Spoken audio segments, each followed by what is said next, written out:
এখানে হলো বেদাতের ফ্যাক্টরি।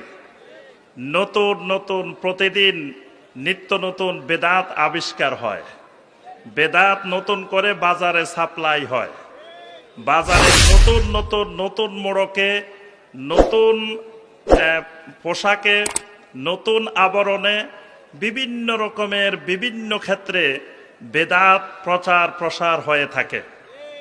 যিনি যত বেশি বেদাত করতে পারেন তিনি তত বড় আল্লাহর ওলি। যার যত বেদাত বেশি তার তত কারামত বেশি। মানে এই দেশে বেদাতকে কারামত মনে করা হয়, যে কারো কাছে যদি 50টা বেদাত থাকে উনি 50টা কারামতওয়ালা আল্লাহর ওলি, আরো বেশি যদি থাকে আরো বড় আল্লাহর ওলি। এই জন্য সবাই চেষ্টা করে যে বাজারে এই ব্যবসাটা চালু করতে পারলে, কয়েকটা বেদাত যদি নতুন করে চালু করা যায় তাহলে আমার ব্যবসাটা আরো চাঙ্গা হবে, আরো গরম হবে।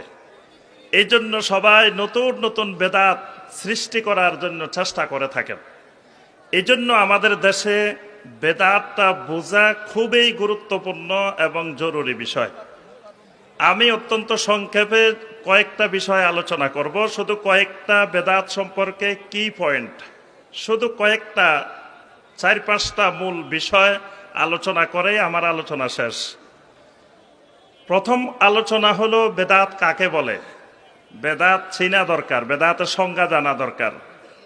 দ্বিতীয় বিষয় হলো বেদাত করলে অসুবিধাটা কোথায়। তৃতীয় বিষয় হলো বাংলাদেশের বহুল প্রচলিত কিছু বেদাতের নমুনা। এই 3টা দিক সংক্ষেপে, একেবারে সংক্ষেপে আমরা কথা বলার চেষ্টা করব ইনশাআল্লাহ। প্রথমে আসি বেদাত কাকে বলে, বেদাত কি জিনিস। অনেকেই আমাদের দেশে বেদাত নিয়ে ঠাট্টা করে, কয় বেদাত মানে দাঁত নাই, দাঁতওয়ালা আর দাঁত নাইওয়ালা। মানে দাঁত থাকলে বা দাঁত, দাঁত নাই বেদাত। দাঁত নাই বেদাত, এটা অসুবিধা কি, এটা দাঁত নাই, এটা তো অসুবিধার কিছু না। অনেকে ঠাট্টা করে, সবই তো বেদাত। একজন, আমি বেদাতের আলোচনা করার পরে একজন মন্তব্য করেছেন ইউটিউবে যে জাল ইমাম হোসাইন সে তো নিজেই বেদাত। আমার নাম দিয়েছে জাল ইমাম হোসাইন, নাম দিয়ে বলছে যে সে তো নিজেই বেদাত, কারণ সে তো নবী সাল্লাল্লাহু আলাইহি সাল্লামের যুগে ছিল না, সাহাবায়ে কেরামের যুগে ছিল না, তাহলে হেও তো বেদাত। অর্থাৎ এই দেশে বিশাল সংখ্যক আলেমও আছেন যারা বেদাতকে কোনো খারাপ কিছু মনে করেন না, মনে করেন যে বেদাত কোনো অসুবিধা নাই, এটা করলে অসুবিধার কিছু নাই, এটা ভালো জিনিস, এটা হাসানা জিনিস, এটা সুন্দর জিনিস। এই জন্য আমাদেরকে প্রথম বোঝা দরকার বেদাত কি। বেদাত মানে হলো, বেদাতের শাব্দিক অর্থ হলো ইখতিরাউশ শাই আলা গায়রি মিসালিন সাবিকিন, মানে পূর্বের কোন নমুনা ছাড়া নতুন কোন জিনিস বানানো, এটাকে শাব্দিকভাবে বলা হয় বেদাত। এজন্য আল্লাহ রাব্বুল আলামিনের একটা সিফাত হলো বাদি'। আল্লাহ পাক কোরআনে কারিমে আল্লাহ সুবহানাহু ওয়া তাআলা নিজের পরিচয় দিয়েছেন, বাদিউস সামাওয়াতি ওয়াল আরদ। আল্লাহ রাব্বুল আলামিন হলেন আসমান এবং জমিনের বাদি', মানে আসমান আর জমিনের নমুনা আগে ছিল না, নমুনাবিহীন আল্লাহ রাব্বুল আলামিন নিজেই প্রথম আসমান আর জমিনকে বানাইছেন। সুবহানাল্লাহ। এই জন্য আল্লাহ রাব্বুল আলামিনের নিজের সিফাত হলো বাদি'। নবী সাল্লাল্লাহু আলাইহি ওয়াসাল্লামকে লক্ষ্য করে আল্লাহ পাক বলছেন, আপনি বলে দিন, কুল মা কুনতু বিদআম মিনার রাসূল, রাসূল আপনি বলুন আমি কোন নতুন রাসূল না, আমার আগে জমিনে অসংখ্য অগণিত রাসূল আল্লাহ রাব্বুল আলামিন পাঠিয়েছেন। মা কুনতু বিদআম মিনার রাসূল, মানে আমি নতুন কোন রাসূল না, যে এর আগে জমিনে রাসূল আসে নাই, আমি হঠাৎ করে আসছি। শরীয়তের পরিভাষায় বেদাত বলা হয় আল বেদাতু হিয়া তুতলাকু আলা কুল্লি মা উহদিসা ফিদ্দীন মিম্মা লা আসলা লাহু ফিশ শারঈ। এটা হলো বেদাতের সংজ্ঞা। এখানে তিনটা জিনিস বোঝা দরকার বেদাতের সংজ্ঞার ব্যাপারে। প্রথম বিষয়টা হলো বেদাতটা হলো তুতলাকু আলা কুল্লি মা উহদিসা।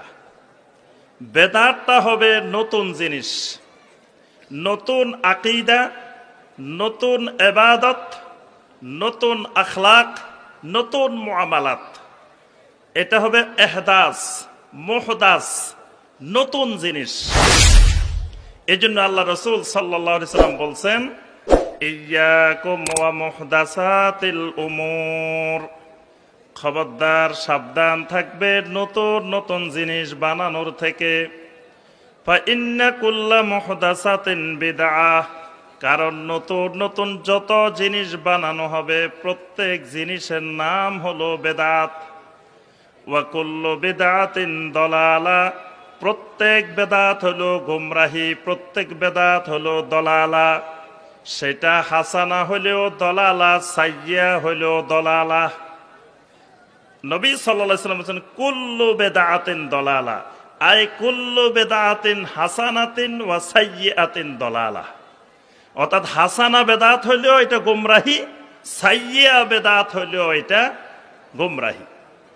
তাহলে নবী সাল্লাল্লাহু আলাইহি ওয়াসাল্লাম বলছেন নতুন জিনিস বানাইলে ফাইন্না কুল্লা মুহদাসাতিন বিদআহ, নতুন জিনিস বানাইলে সেটা হয় বেদাত।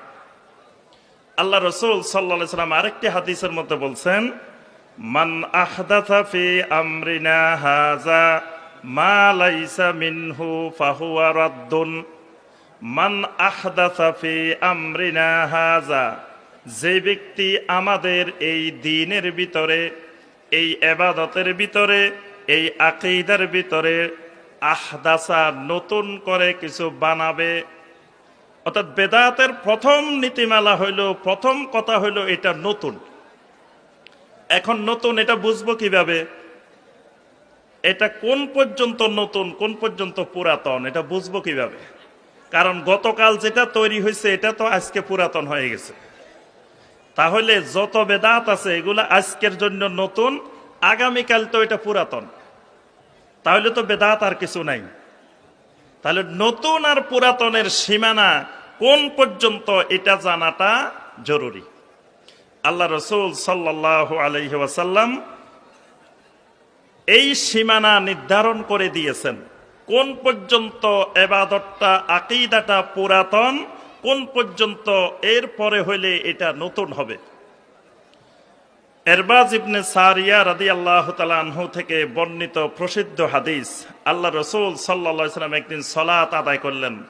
সালাতের পরে ফাওয়াযানা মাউইযাতান বালিগাতান, আল্লাহ রাসূল সাল্লাল্লাহু আলাইহি ওয়াসাল্লাম আমাদের সামনে এক বিজ্ঞতা সম্পন্ন, বিজ্ঞপূর্ণ, বালাগাতপূর্ণ, চমৎকার এক বয়ান করলেন। জারাফাত মিনহাল উয়ুন ওয়া ওয়াজিলাত মিনহাল কুলুব, ওই আলোচনার পরে আমাদের অন্তরগুলো ভয়ে কেঁপে উঠল। অন্তরগুলো ভয়ে, কি কথা বলেন না, অন্তরগুলো ভয়ে কি হয়েছে? অন্তর কেঁপে উঠছে না শরীর কেঁপে উঠছে? জি। নবী সাল্লাল্লাহু আলাইহি সাল্লামের ওয়াজ শোনার পরে সাহাবায়ে কেরামের ওয়াজিলাত মিনহাল কুলুব, অন্তর কেঁপে উঠছে, শরীর কাঁপে উঠে নাই। কিন্তু আমাদের এখন ওয়াজ শুনলে দেখা যায় শরীর কাঁপে উঠে। কি বলেন? দেখা যায় বসা ছিল, লাফ মেরে দাঁড়াই গেছে, দাঁড়ায় নাচা শুরু করছে, লাফ মেরে স্টেজে উঠে গেছে, লাফ মেরে এদিকে দৌড় দিছে, লাফ মেরে মাইক নিয়ে দৌড় দিছে। তাহলে আমাদের ওয়াজে শরীর কাঁপে, কিন্তু নবী সাল্লাল্লাহু আলাইহি ওয়াসাল্লামের ওয়াজে অন্তর কেঁপে উঠছে। ওয়াজিলাত মিনহাল কুলুব, অন্তরে কম্পন সৃষ্টি হয়েছে, শরীরে কম্পন সৃষ্টি হয় নাই। তাহলে বোঝা যায় আমার এই ওয়াজের সাথে নবী সাল্লাল্লাহু আলাইহি ওয়াসাল্লামের ওয়াজের মিল নেই। যদি মিল থাকতো তাহলে আমাদের ওয়াজে মানুষের অন্তর কেঁপে উঠত। ইন্নামাল মুমিনুনা আল্লাযীনা ইযা যুকিরাল্লাহু ওয়াজিলাত কুলুবুহুম, ঈমানদার তো তারাই, মুমিন তো তারাই যাদের সামনে আল্লাহর জিকির করা হইলে ওয়াজিলাত কুলুবুহুম, তাদের অন্তরগুলো প্রকম্পিত হয়ে ওঠে। সুবহানাল্লাহ। আল্লাহর জিকির, আল্লাহর কোরআনের আলোচনা শুনলে, দ্বীনের আলোচনা শুনলে অন্তর কেঁপে উঠবে, শরীর কাঁপবে না, শরীর নাচবে না। নবী সাল্লাল্লাহু আলাইহি সাল্লাম ওয়াজ করতেছেন, সাহাবায়ে কেরাম চারিদিকে দৌড়াদৌড়ি শুরু করছেন, এরকম কোন হাদিস শুনছেন? বা কোন সাহাবী দৌড়ায় আসি নবী সাল্লাল্লাহু আলাইহি সাল্লামের গলা দড়ি ঝুলা শুরু করছে, এরকম শুনছেন? বা লাফ মেরে নবী সাল্লাল্লাহু আলাইহি সাল্লামের গায়ে উঠে গেছে, এরকম শুনছেন? তাহলে বোঝা যায় নবী সাল্লাল্লাহু আলাইহি সাল্লামের ওয়াজে মানুষ এরকম নাচানাচি করতেন না। ওয়াজারাফাত মিনহাল উয়ুন, নবী সাল্লাল্লাহু আলাইহি সাল্লামের ওয়াজটা শুনে আমাদের চোখের থেকে জরজর করে পানি পড়তেছিল। তাহলে ওয়াজের বৈশিষ্ট্য হবে অন্তর কেঁপে উঠবে, চোখের থেকে পানি পড়বে, শরীরে নাচানাচি করবে না, লাফালাফি করবে না, দৌড়ঝাঁপ করবে না। আচ্ছা, এরকম বয়ান শোনার পরে মনে হলো এটা নবী সাল্লাল্লাহু আলাইহি সাল্লামের জীবনের শেষ বয়ান। এক সাহাবী উঠে বললেন, ইয়া রাসূলুল্লাহ সাল্লাল্লাহু আলাইহি সাল্লাম, আমাদের কাছে মনে হচ্ছে কাআন্নাহা মাউইযাতুম মুআদ্দি, এটা মনে হয় আপনার বিদায়ী ওয়াজ, আপনি আরেকটু ওসিয়ত করেন আমাদেরকে। তখন আল্লাহ রাসূল সাল্লাল্লাহু আলাইহি সাল্লাম কিছু ওসিয়ত করলেন। ওসিয়ত করার পরে বললেন, ফাইন্নাহু মাইয়াইশ মিনকুম বাদি ফাসায়ারা ইখতিলাফান কাসীরা, আমার পরে যারা দুনিয়াতে বসবাস করবে তারা অচিরেই দেখতে পাবে অনেক অনেক ইখতিলাফ, অনেক ইখতিলাফ তোমরা দেখতে পাবে। এই ইখতিলাফ মানে বেদাত। নবী সাল্লাল্লাহু আলাইহি সাল্লামের সুন্নতের সাথে ইখতিলাফ করলে এটা বেদাত হয়। মানে নবী সাল্লাল্লাহু আলাইহি সাল্লামের সুন্নতের ইত্তেবা না করে ইত্তেবার বিপরীত করা, ইত্তেবার সাথে না মিলা, এটার নাম ইখতিলাফ। এই জন্য নবী সাল্লাল্লাহু আলাইহি সাল্লাম বলেন, আমার পরে তোমরা অনেক অনেক ইখতিলাফ দেখতে পাবে। তখন তোমাদের করণীয় হলো ফাআলাইকুম বিসুন্নতি ওয়া সুন্নাতিল খুলাফাইর রাশিদিনাল মাহদিয়্যিন। তখন তোমাদের করণীয় হলো, সম্মানিত ভাইরা আপনারা একটু সামনের দিকে এগিয়ে আসেন, পিছনে অনেক ভাইরা দাঁড়িয়ে আছেন, বসতে পারতেছেন না, একটু আগাইলে পিছনের ভাইরা বসতে পারবেন। আল্লাহ রাসূল সাল্লাল্লাহু আলাইহি সাল্লাম বললেন, ওই সময়ে তোমাদের করণীয় হলো ফাআলাইকুম বিসুন্নতি ওয়া সুন্নাতিল খুলাফাইর রাশিদিনাল মাহদিয়্যিন। তখন তোমরা আমার সুন্নতকে এবং আমার হেদায়েত প্রাপ্ত খোলাফায়ে রাশেদিনের সুন্নতকে শক্ত করে মাড়ির দাঁত দিয়ে ধরে রাখবে। সুবহানাল্লাহ। অর্থাৎ ওই বেদাতের যুগ যখন শুরু হবে, চতুর্দিকে বেদাত আর বেদাত, বেদাত আর বেদাত, তখন তোমাদের করণীয় হলো তোমরা আমি নবীর সুন্নতকে এবং আমার খোলাফায়ে রাশেদিনের সুন্নতকে মাড়ির দাঁত দিয়ে শক্ত করে কামড়ায় ধরে রাখবা। এখানে নবী সাল্লাল্লাহু আলাইহি সাল্লাম নতুন আর পুরাতনের সীমানা নির্ধারণ করে দিয়েছেন। নবী সাল্লাল্লাহু আলাইহি সাল্লামের সুন্নতকে ধরতে বলছেন। তাহলে নবী সাল্লাল্লাহু আলাইহি সাল্লামের নবুয়তের সীমা কয় বছর? নবী সাল্লাল্লাহু আলাইহি সাল্লাম কয় বছর নবুয়তের দায়িত্ব পালন করেছেন? 23 বছর নবী সাল্লাল্লাহু আলাইহি সাল্লামের নবুয়তের সীমানা। খোলাফায়ে রাশেদিনের সীমানা কয় বছর? জি, খোলাফায়ে রাশেদিন কয় বছর ছিলেন? 30 বছর। তাহলে 30 আর 23 বছর কয় বছর হয়েছে? এই এলাকায় অঙ্কে দুর্বল মনে হয়, নাম্বার কম। 30 আর 23 53 বছর। এই 53 বছরের ভিতরে যেই আকীদাগুলা ছিল, এই আকীদাগুলো কিয়ামত পর্যন্ত সুন্নতি আকীদা। এরপরে নতুন নতুন যত আকীদার আবিষ্কার হয়েছে, এগুলা হলো বেদাতি আকীদা। এই সময়ের ভিতরে যে আমলগুলো ইবাদত হিসাবে চিহ্নিত ছিল, নির্ধারিত ছিল, এইগুলো কিয়ামত পর্যন্ত সুন্নতি ইবাদত। এরপরে নতুন নতুন বিভিন্ন অঞ্চলে, বিভিন্ন দেশে যত ইবাদত তৈরি হয়েছে, এগুলা হলো বেদাতি ইবাদত। তাহলে নতুন আর পুরাতনের সীমানা আমরা পেয়ে গেছি। তাহলে পুরাতনগুলা হলো সুন্নত, আর নতুন যেগুলা বানানো হয়েছে এগুলার নাম বেদাত। আচ্ছা, এবার আসেন, তাহলে যদি বলি নতুনগুলো বেদাত, পুরাতনগুলো সুন্নত, তাহলে নবী সাল্লাল্লাহু আলাইহি সাল্লামের যুগে যেই কোরআনে কারিম ছিল, ওই কোরআনে কারিমের ভিতরে জবর, জের, নোক্তা, পেশ, হরকত এগুলা তো ছিল না। তাহলে ওই কোরআনে কারিম তো আমরা তেলাওয়াত করি যেটা পরবর্তীতে জের জবর লাগানো হয়েছে, তাহলে এটাও তো বেদাত, কারণ এটা তো ওই সময় হয় নাই, নতুন হয়েছে পরে। নবী সাল্লাল্লাহু আলাইহি সাল্লামের যুগে বুখারী শরীফ, তিরমিজি শরীফ, আবু দাউদ শরীফ, মুসলিম শরীফের কোনো হাদিস ছিল না, এগুলোও তো পরে হয়েছে। নবী সাল্লাল্লাহু আলাইহি সাল্লামের যুগে বিমানে করে হজে যাওয়া হতো না, এগুলোও তো নতুন হয়েছে। নবী সাল্লাল্লাহু আলাইহি সাল্লামের যুগে মসজিদের ভিতরে টাইল ছিল না, এসি ছিল না, ফ্যান ছিল না, এখন মসজিদে এগুলো লাগানো হয়েছে। নবী সাল্লাল্লাহু আলাইহি সাল্লামের যুগে এই মাইক ছিল না, এখন আমরা মাইকে ওয়াজ করতেছি। নবী সাল্লাল্লাহু আলাইহি সাল্লামের যুগে এই ক্যামেরা ছিল না, মোবাইল ছিল না, ভিডিও ছিল না, এগুলো আমরা ব্যবহার করতেছি। তাহলে তো এগুলা সবগুলা হলো বেদাত। কি বলেন? এগুলা সব বেদাত না? কেন বেদাত না? 2 নম্বরে যে জিনিসটি জানতে হবে সেটা হলো ফিদ্দিন। বেদাত হয় দ্বীনের ভিতরে, দ্বীনের জন্য না, দ্বীনের উপকরণের মধ্যে বেদাত হয় না। বেদাতটা হবে ইবাদতের ভিতরে, আকীদার ভিতরে, দ্বীনের ভিতরে, দ্বীনের জন্য। দ্বীনের কোনো উপকরণ যদি হয়, এই উপকরণগুলো বেদাত না। বেদাত হলো দ্বীনের ভিতরে, অর্থাৎ এই মাইকগুলো ইবাদত না, এটা হলো ইবাদতের উপকরণ। আমরা যে কথাগুলো বলতেছি এগুলো মানুষের কাছে পৌঁছানোর জন্য একটা মাধ্যম।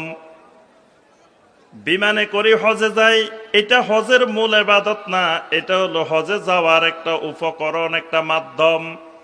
মসজিদে সালাত আদায় করি, এসি লাগাইছি, ফ্যান লাগাইছি, টাইলস লাগাইছি, এগুলো লাগানোর কারণ হলো সালাতের জন্য, সালাতের জন্য উপকরণ, এগুলো মূল ইবাদত না।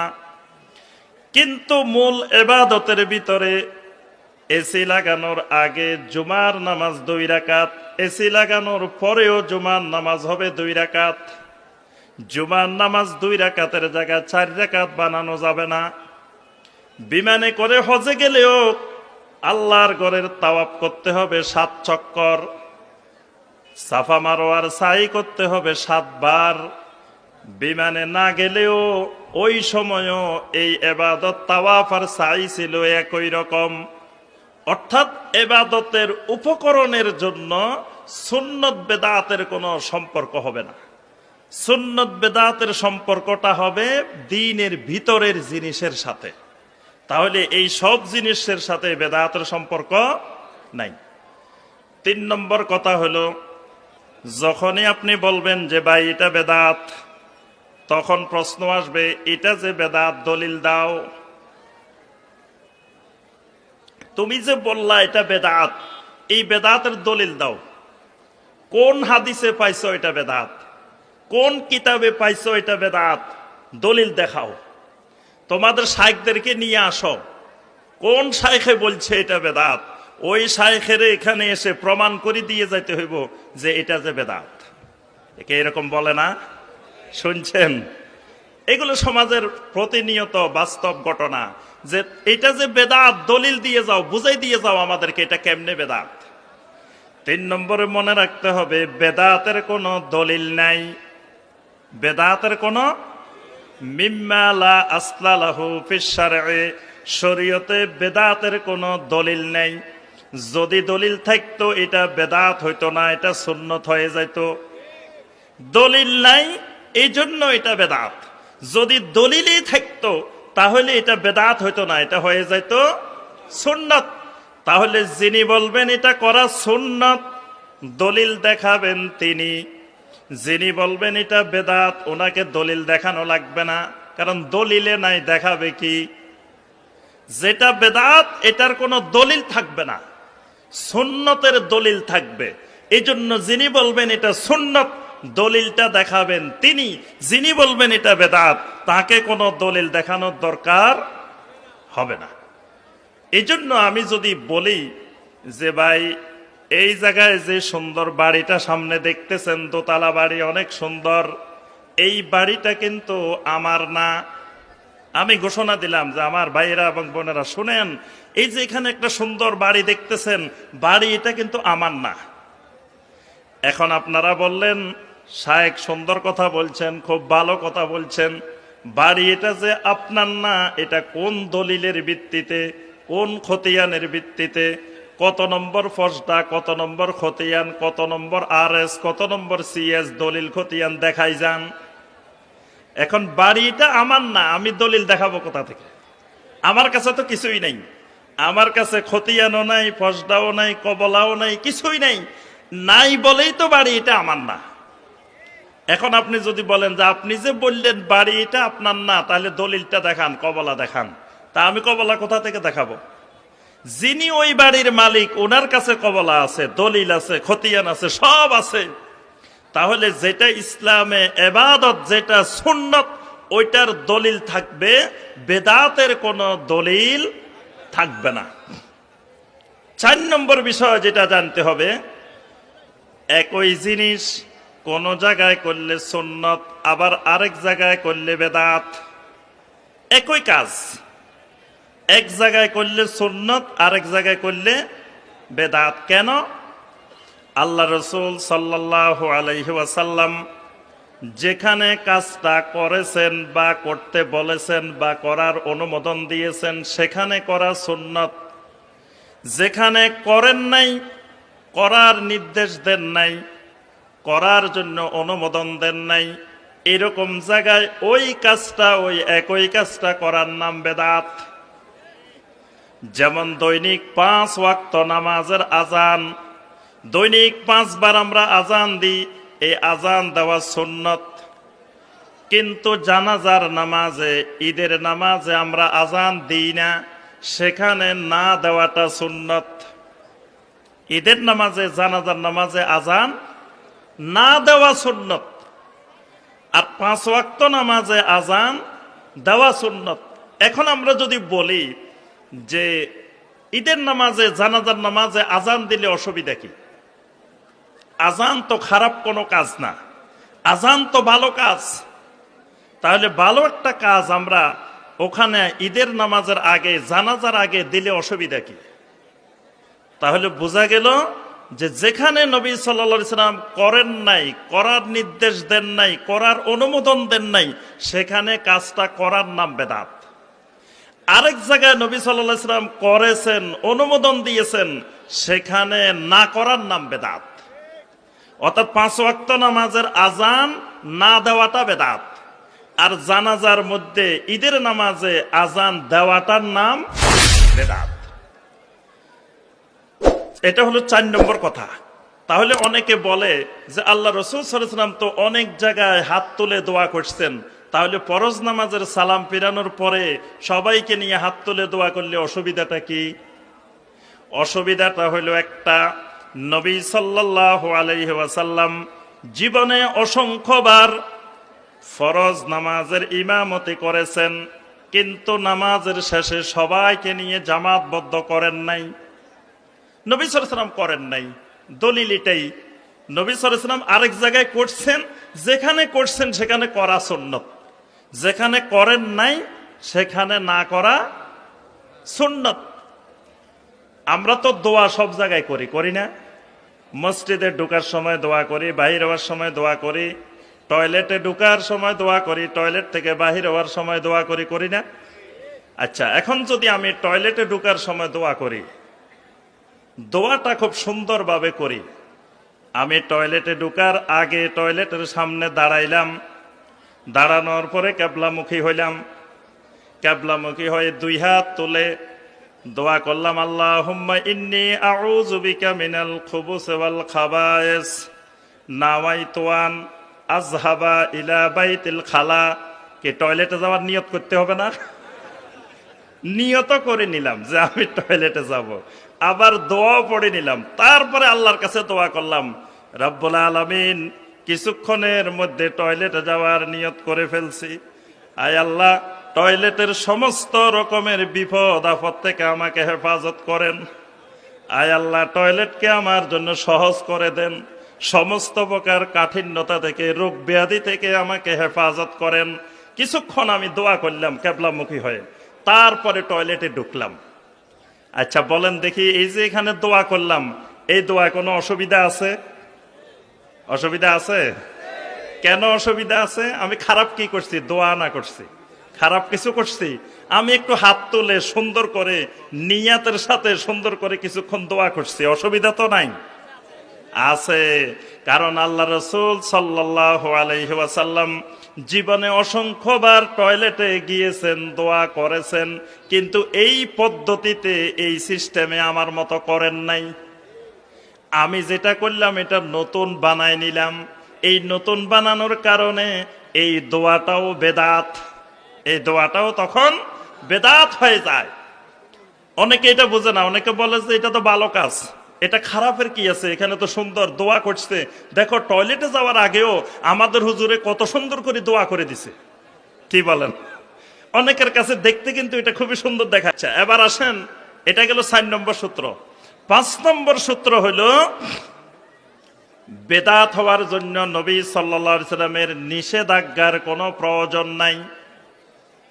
অনেকে বলে যে আচ্ছা ঠিক আছে, আল্লাহ রসুল করেন নাই, তা আল্লাহ রসুল কি নিষেধ করছে যে এটা করিও না? আল্লাহ রসুল কি মানা করছে এটা করা? করলে অসুবিধা কি? আল্লাহ রসুল তো মানা করেন নাই, নবী সাল্লাল্লাহু আলাইহি সাল্লাম হয়তো করেন নাই, কিন্তু বলেন নাই যে এটা করিও না। বেদাত হওয়ার জন্য নবী সাল্লাল্লাহু আলাইহি সাল্লামের নিষেধাজ্ঞা থাকা জরুরি না। নিষেধাজ্ঞা হইলে তো এটা হারামে হয়ে যাবে, এটা তখন আর বেদাত না। নবী সাল্লাল্লাহু আলাইহি সাল্লাম যদি নিষেধ করে দেন খবরদার এটা করিও না, তখন এটা হারাম। কিন্তু বেদাতের জন্য নিষেধাজ্ঞা জরুরি না। বেদাতের জন্য জরুরি যে নবী সাল্লাল্লাহু আলাইহি সাল্লাম করেন নাই, বা নবী সাল্লাল্লাহু আলাইহি সাল্লাম করার নির্দেশ দেন নাই, বা করার অনুমোদন দেন নাই, বা শরীয়ত হিসাবে নির্ধারণ করেন নাই। এজন্য দেখবেন অনেকে এরকম বলে যে নবী সাল্লাল্লাহু আলাইহি সাল্লাম করেন নাই, ভালো কথা, কিন্তু এখানে করার জন্য নিষেধ করছে। মুআবিয়া রাদিয়াল্লাহু তাআলা আনহু আল্লাহর ঘরে তাওয়াফ করতেছিলেন। তাওয়াফ করার সময় 4টা কোণ হাত দিয়ে দিয়ে স্পর্শ করতেছিলেন। নবী সাল্লাল্লাহু আলাইহি সাল্লাম স্পর্শ করেছেন 2টা কোণ, মুআবিয়া রাদিয়াল্লাহু তাআলা আনহু স্পর্শ করতেছিলেন 4টা কোণ। আব্দুল্লাহ বিন আব্বাস রাদিয়াল্লাহু তাআলা আনহু ধরে ফেলছেন, বললেন যে না, খবরদার, আপনি বাকি 2টা কোণ স্পর্শ করতে পারবেন না, এই 2টা করলে বেদাত হবে। তখন মুআবিয়া রাদিয়াল্লাহু তাআলা আনহু বললেন, নবী সাল্লাল্লাহু আলাইহি সাল্লাম স্পর্শ করেন নাই, ভালো কথা, কিন্তু নবী সাল্লাল্লাহু আলাইহি সাল্লামকে নিষেধ করছেন যে এই 2টা কোণ স্পর্শ করা যাবে না। তখন আব্দুল্লাহ বিন আব্বাস রাদিয়াল্লাহু তাআলা আনহু বললেন, কোরআনে কারিমে সূরা আল আহজাবের 21 নম্বর আয়াতটা তেলাওয়াত করে শোনাই দিলেন, লাকাদ কানা লাকুম ফি রাসূলিল্লাহি উসওয়াতুন হাসানাহ, আল্লাহর রাসূলের মধ্যেই তোমাদের জন্য আছে উসওয়ায়ে হাসানা। অর্থাৎ আল্লাহর রাসূলের থেকে বেশি পণ্ডিতি করতে যাইও না, আল্লাহর রাসূলের থেকে বেশি মুত্তাকি, বেশি বুজুর্গ হইতে যাইও না, যাওয়াটাই বিপজ্জনক। নবী সাল্লাল্লাহু আলাইহি সাল্লাম যতটুকু করেছেন এতটুকুর মধ্যে সীমাবদ্ধ থাকো, এর বেশি করাটাই উসওয়ায়ে হাসানা লঙ্ঘন হইলে এটা বেদাত হয়। এটা হলো 5 নম্বর সূত্র। 6 নম্বর সূত্র হলো যে আল্লাহ রাসূল সাল্লাল্লাহু আলাইহি সাল্লাম না করলেও অনেক সময় সুন্নত হয়, আবার করলেও অনেক সময় সুন্নত হয় না। এজন্য বেদাতের সংজ্ঞার মধ্যে মনে রাখতে হবে যে নবী সাল্লাল্লাহু আলাইহি সাল্লাম করেছেন, অথবা করার অনুমোদন দিয়েছেন, অথবা করার নির্দেশ দিয়েছেন, অথবা শরীয়ত হিসাবে নির্ধারণ করেছেন। এই কারণে নবী সাল্লাল্লাহু আলাইহি সাল্লামের সাহাবীরা করেছেন। নবী সাল্লাল্লাহু আলাইহি সাল্লাম 11 জন স্ত্রী বিবাহ করেছেন, তাহলে উম্মতের জন্য 11 জন করা সুন্নত? জি, কেন সুন্নত নাই? এটা তো আল্লাহ রাসূল করছেন। সুন্নত নাই কারণে যে আল্লাহ রাব্বুল আলামিন বলে দিয়েছেন, খালিসাতাল লাকা মিন দুনিল মুমিনিন, রাসূল এটা আপনার জন্য খালেস, অন্য মুমিনদের জন্য এটা প্রযোজ্য নয়। তাহলে নবী সাল্লাল্লাহু আলাইহি সাল্লাম করলেও সব কাজ উম্মতের জন্য সুন্নত হয় না, আবার নবী সাল্লাল্লাহু আলাইহি সাল্লাম করেন নাই উম্মতের জন্য সুন্নত।